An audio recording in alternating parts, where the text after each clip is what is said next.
Hola, ¿cómo están? Welcome to Hooked on Spanish. Today we're going to talk more about adjectives. An adjective is a word that modifies a noun.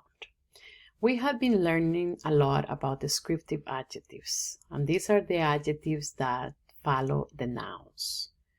Today we're going to learn about demonstrative adjectives, but I'm going to tell you that demonstratives, indefinite, and numeric adjectives precede the nouns.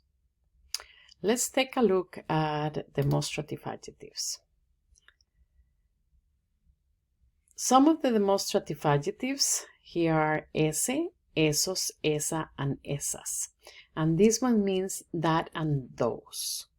Now we also have aquel, aquellos, aquella, and aquellas. What it means also that and those. The difference between these ones, ese, esos, esa, esas, and aquel, aquellos, aquella, and aquellas. That's the distance from the person. These ones right here, they point out person or things near the person. And these ones, they point out person or things at a distance. Let's take a look at them together in the charts. Here we have all of the masculine, and here we have all of the feminine. The first ones right here, these ones are these and these. Este, estos, the masculine, esta, estas, the feminine. Ese means that, and esos means those. Esa means that, and esas means those. Now look at aquel, aquellos, aquella, and aquellas.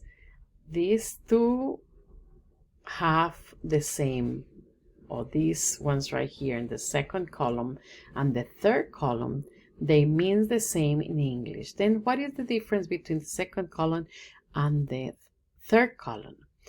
The second column, they will be closer to the person. And the third column, you use them when you're pointing out things that are at a distance, like that, mountains, really farther or far from you. Let's see some examples. Estas ovejas son bellas. Esas ovejas son bellas. Then you have these ones that are close to you and closer. But when you say aquellas, means at a distance. The same, aquellas montañas son bellísimas. Aquel niño está corriendo. That's all for today. See you next class. To learn more about the Spanish Class Café, visit us at www.thespanishclasscafe.com. If you enjoyed this video, leave me a like and don't forget to subscribe and hit the notification bell if you want to keep up with the lessons. Bye for now. Hasta luego.